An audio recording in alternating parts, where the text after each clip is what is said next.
کورد براوی جەنگ و دۆڕاوی سەرمێزی گفتوگۆ.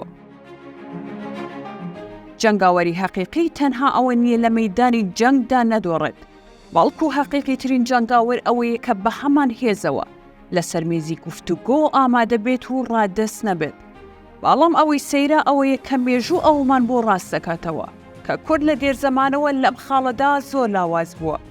زۆر جار ئەوەی لە مەیدانی سەربازیدا بەدەستی هێناوە لە سەرمێزی گفتوگۆ لە دەستی داوە. لێرەدا دەگەڕێنەوە بۆ سەردەمی ویلایەتی مووسڵ کە ئەو کاتا زۆربەی هەرە زۆری ویلایەتەکە بەدەست کوردەوە بووە.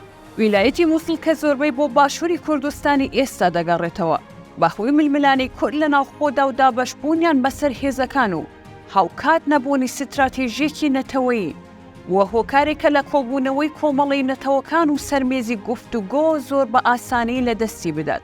ئەمەش سەرباری ئەوەی گەرنەکەونە سەر تورکیای کەمالی کە بۆ بەهێزی باریتانیا دەگەڕایەوە ڕازی نەبوو. گەرنا ئەو کاتەش بەهۆی سۆزی ئاینیەوە تورکەکان ویستیان کوردەکان ڕازی بکەن و بچنە ژێر دەستیان تا ڕادەیەک لە ماشدا سەرکەوتوو بوون. هەندێک لە هۆزەکانی نێو کۆرد چوونە پاڵ تورکەکان. لێرەوە دەردەکەوێت کورد لە زۆربەی ئەو جەنگانەی هەیبووە براوە بووە. بەڵام کاتێک دێتە سەرمێزی گفتوگۆ دەدۆڕێت و چۆکدا دەدات.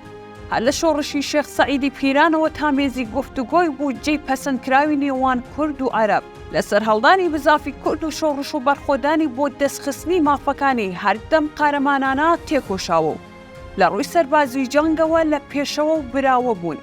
ئەمان دەکرێت بۆ سەردەمی خەبات و هەوڵدان لە عێراق ڕاست بێت. بەڵام کاتێک کورد هاتە سەرمێزی گفتوگۆ هەر لە دوای ڕووخانی ڕژێمی بەعسەوە کورد چووە سەرمێزی گفتوگۆ ئەوە ئەو جەنگەی کردی لە پێناو دەوڵەتی کوردی لە دەستیدا. لە گێڕانەوەی پۆڵگریمەردا دوای ئازادکردنی عێراق دەڵێت کاتێک لەگەڵ کوردەکان دانیشتم زۆر بە ترسەوە دانیشتم. ترسام داواکارێکی زۆر گەورەیان هەبێت، ئەویش داوای دەوڵەتی کوردی بکەن. بەڵام کاتێک کەوتینە گفتوگۆ بۆم دەرکەوت کە کوردەکان تەنها داوای بووجە و پاری زیاتر دەکەن. دوا بە دوای ئەوەش کورد هەر کاتێک چوو بێتە سەر مێزی گفتوگۆ بەرامبەر عێراق و عەرەب ئەوە هەردەم بە دۆڕاوی هاتووەتە دەرەوە. ئەگەر لە دوای ڕێفراندۆمی کوردستانەوە بیگری هەتا ئێستا ئەوە کورد هەمیشە دۆڕاوە. بەڕای بەشێکی چاودێران ئەم دۆڕانی کورد دەگەڕێتەوە بۆ چەند هۆکارێک، ئەویش بۆ ناتەبایی کورد لە نێو خۆیدا کە هەر بەرەیەک و لە ئاوازێک دەخوێنێت. دواتر هەرچی لەسەر مێزی یاریەکەیە بە زەرەری کورد دەشکێتەوە. لایەنە شۆفینیەکانیش دەستی یاریەکەی کورد زوو کەشف دەکەن و هەموو یاریەکە بە دۆڕانی کورد کۆتایی پێدێنن.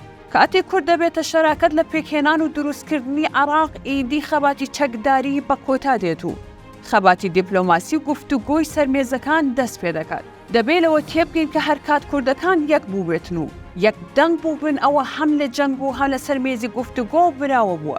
هەر بۆیە کورد بەرەو ئایندەیەک هەنگاو دەنێت کە جیلێک هاتووەتە پێش نەدەزانن کورد چۆن جەنگاوە و بە چ شێوەیەک سەرکردەکانمان خەباتیان کردووە.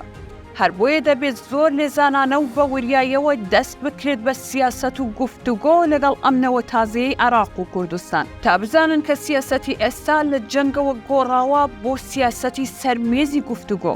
ئەگەر سیاسیەکان و بەرپرسان و بڕیار بەدەستانی کورد بە خۆداچوونەوە نەکەن لە شێوازی ئەدایکاری سیاسی و نەیگونجێنن لەگەڵ سەردەم ئەوە بە دڵنیایەوە تا بێت کورد زیاتر بەرنەفرەتی جیلی تازە دەکەوێت و بەرەو ئایندێکی نادیار هەنگاو دەنێت.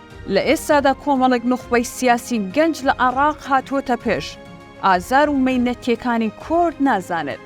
ئەمە خەتەرەکەی و زۆرێک لە نووسەران و کەسە دڵسۆز و خەمخۆرەکانی کورد درک بەوە دەکەن کە پێویستە بە زووی کار بەوە بکرێت تاکەی ئێمە بێخەم بین و کارێک نەکەین بۆ ئەو دەستکەوتەی کە لە خەباتی شاخ بەدەستمان هێناوە لە سەرمێزی گفتوگۆ لە دەستی نەدەین.